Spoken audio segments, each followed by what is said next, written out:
काली बहू का मायके से अच्छा ससुराल में पहली दिवाली। आखिरकार मैंने घर का सारा काम कर दिया। पेट में बहुत देर से दर्द हो रहा है। अब जाकर खाना खाऊंगी। ये कहकर नंदिनी अपनी प्लेट में खाना लगाकर खाती ही है। इतने में सौतेली माँ लक्ष्मी आकर उसके प्लेट के खाने को डस्टबिन में डाल देती है और कान पकड़कर कहती है, क्यों री कल मोही, तेरी हिम्मत कैसे हुई खाना खाने की? तूने मुझसे पूछा? माँ मुझे बहुत दर्द हो रहा है, मेरा कान छोड़ दीजिए। मैं सारा काम करके ही खाना खाने के लिए बैठी थी। आपने कूड़ेदान में खाना क्यों डाल दिया? घर में अब खाना भी नहीं है, बस ये लास्ट की रोटी थी। तो मैं क्या करूं? तूने मुझसे पूछा तो नहीं ना? घर का सारा काम कर लिया ना? चल, मेरे पैर दर्द हो रहे हैं, मेरे पैर की मालिश कर। जब देखो काम चोरी करने लगती है। एक तो तेरी ये काली शक्ल देख देख कर मेरा हर दिन बीपी हाई हो जाता है। माँ मैं आ गई। देखो तो मैं अपने लिए एक नई ड्रेस लेकर आई हूँ, और ये देखिए एक बहुत अच्छी बेकरी की पेस्ट्री भी लाई हूँ। खाकर देखिए, वनीला फ्लेवर है। हाँ लाला खिला। अरे वाह, ये तो बहुत स्वादिष्ट है बेटा। देखो मैंने कहा था ना। और तू उल्लू की जैसी शक्ल वाली काली कौवे मेरे खाने को क्या देख रही है? खाएगी क्या मुझसे छीन कर? नहीं, वो बस मेरी मनपसंद पेस्ट्री है ना, वनीला वाली। मैंने सुबह से कुछ नहीं खाया। शिप्रा, क्या तू मुझे एक चम्मच खिला सकती है? ये सुनते ही लक्ष्मी काली बेटी को एक थप्पड़ मारती है। ले खा ले, एक चम्मच। अब खुश? सुन, मेरी गौरी बेटी से दूर रहा कर और उसके खाने पीने की चीजों को देखा भी मत कर। जब देखो नाक मुंह मारती है, फिर मेरी बेटी के पेट में ही दर्द हो जाता है। हाँ माँ, आपने बिल्कुल ठीक कहा। इस काली कलूटी बहन की नजर भी काली है। इसको तो वो लाइन कहनी चाहिए, बुरी नजर वाले तेरा मुंह काला। ये तो पहले ही कोयले जैसी है, कहीं और काला होकर अंधेरे में अदृश्य न होने लग जाए। हाँ बिल्कुल सही कहा माँ। मैं तो कहती हूँ इसे इस घर से बाहर निकाल दो। इस काली लड़की को मैं और बर्दाश्त नहीं कर सकती। आपको पता है, मेरा बॉयफ्रेंड भी इसे पसंद नहीं करता। कहीं इसकी वजह से उसकी फैमिली मेरे से शादी करने से मना न कर दे, इसलिए पहले इसको निकाल दो।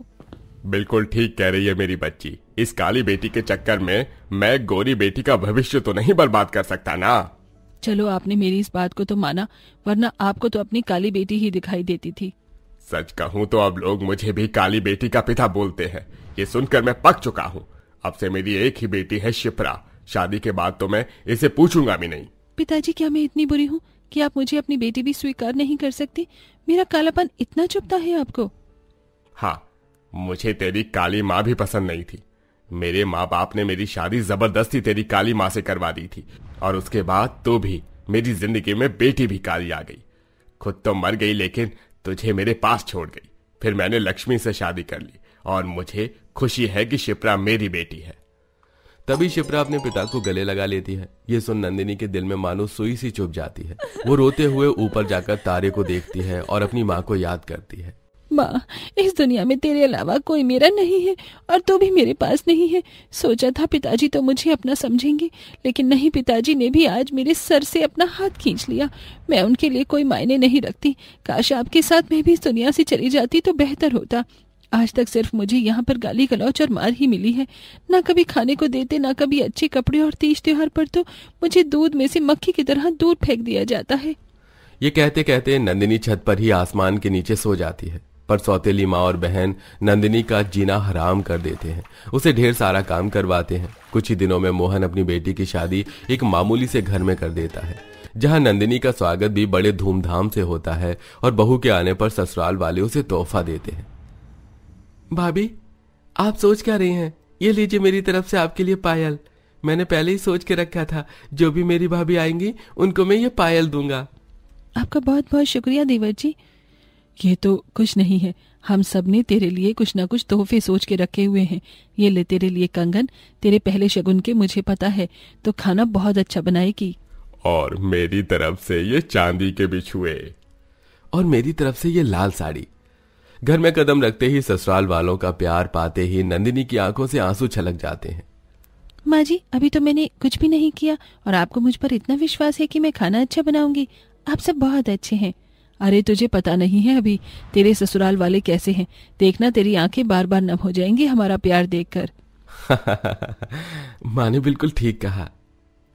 हंसी मजाक करके दिन बीत जाता है। अगले दिन नंदिनी सुबह सुबह तैयार होकर रसोई में खाना बनाने आती है कि सुजाता बहू के हाथ पर हाथ रख कहती है, ये क्या करने जा रही थी तू? पगली, अभी तेरे हाथ की मेहंदी भी नहीं उतरी और तू हमारे लिए खाना बनाएगी।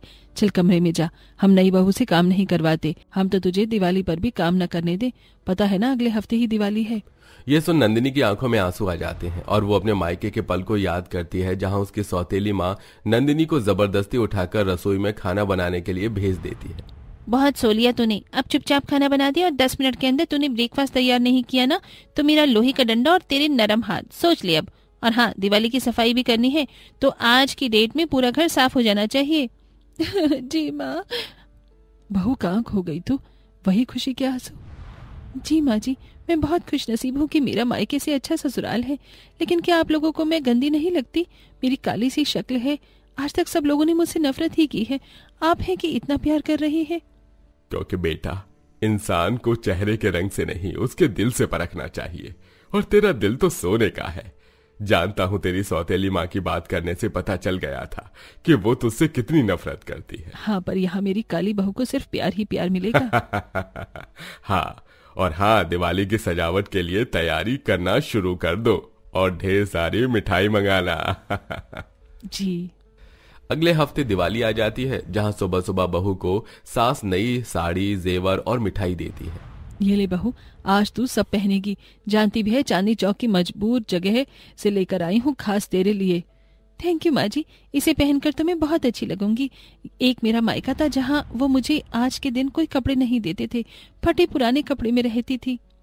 माँ, मुझे नए कपड़े चाहिए। आप सबके लिए नए कपड़े लेकर आए हैं, मेरे लिए नहीं। अब तेरी जैसी कल्लो माई के लिए मैं पैसे को पानी की तरह बहा दूं क्या?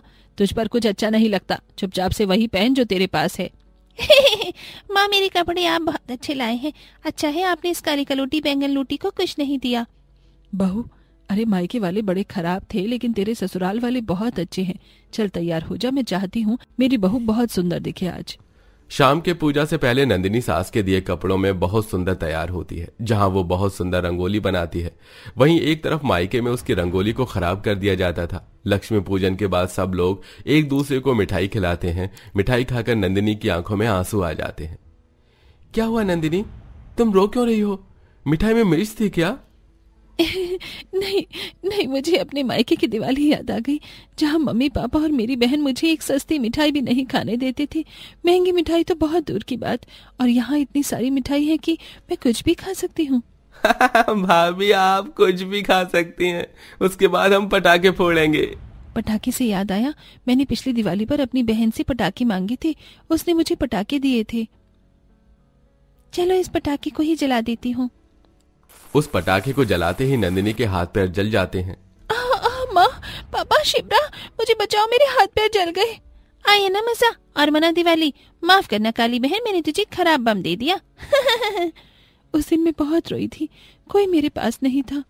तभी सास ससुर उसके आंसू पोंछकर कहते हैं, लेकिन यहाँ तेरे पास तेरे मायके से अच्छे ससुराल वाले हैं जो अपनी काली बहू का बहुत ख्याल रखते हैं, और हमें तेरे रंग से भी कोई फर्क नहीं पड़ता बहू।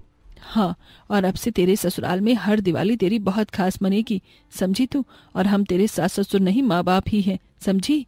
देखा नंदिनी, मेरे घर जैसा कहीं मिलेगा तुम्हें मायके से अच्छा ससुराल जहाँ तुम्हारी पहली दिवाली को ही खास कर दिया हो।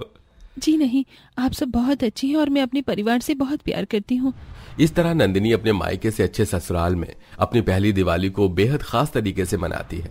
उसे जो भी अपने मायके में नहीं मिला था वो सब उसे उसके सास ससुर उसे और पति देते हैं और कहते हैं, मेरे तुम्हारे सबके लिए हैप्पी दिवाली, सारे सितारे उसके लिए हैप्पी दिवाली।